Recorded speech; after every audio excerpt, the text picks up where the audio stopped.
Next हम पढ़ेंगे brucellosis. Brucella का इन्फेक्शन किस तरह से होता है, इस स्केचे की डायग्राम से हम समझने की कोशिश करेंगे।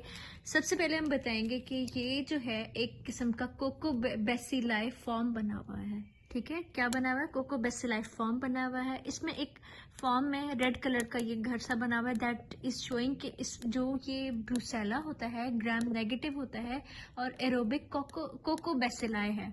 अब इसमें कुछ एनिमल्स बने हुए हैं। एनिमल्स ये इंडिकेट करते हैं कि इसकी मोड ऑफ ट्रांसमिशन जो होती है injection of contaminated animal product की वजह से होती है, यानी कि अनपास्चराइज्ड मिल्क। याद रखना है कि ये एक काऊ बनी हुई है, इसने क्या करना है? मिल्क देना है। तो इसमें अनपास्चराइज्ड मिल्क की कंजप्शन की वजह से इसकी ट्रांसमिशन होती है।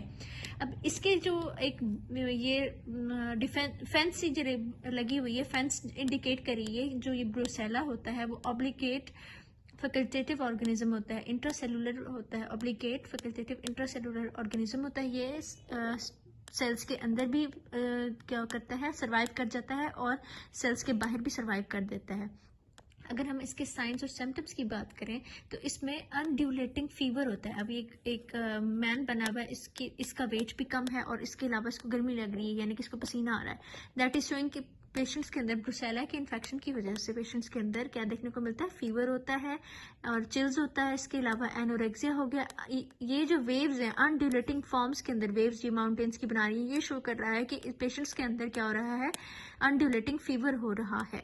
ठीक है, एक ये बात हो गई कि उनके साइंस और सिम्टम्स क्या होते हैं। नाइट स्वेट्स होते हैं और आर्थ्रल्जिया होता है, यानी कि इसमें ऑस्टियोमाइलाइटिस भी होता है। ये जो बोन है, फिश बोन है, शो कर रही है।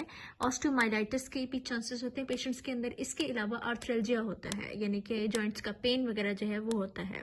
और साथ ही साथ नॉन कैजिएटिंग ग्रैनुलोमास बनते हैं पेशेंट्स के अंदर। अब इस तरह की साइंस और सिम्टम्स को देखते हुए याद रखना है कि ये जो ब्रूसेला है ये सर्वाइव कर जाता है मैक्रोफेजेस का रेटिकुलो एंडोथेलियल सिस्टम। अब रेटिकुलो एंडोथेलियल सिस्टम को याद करने के लिए स्प्लीन और लिवर बनाया गया है, यानी कि ये जो होता है ये सर्वाइव कर जाता है मैक्रोफेज के अंदर रेटिकुलो एंडोथेलियल सिस्टम के अंदर। ठीक है, नॉन कैजिएटिंग ग्रैनुलोमा इसने बना दिया।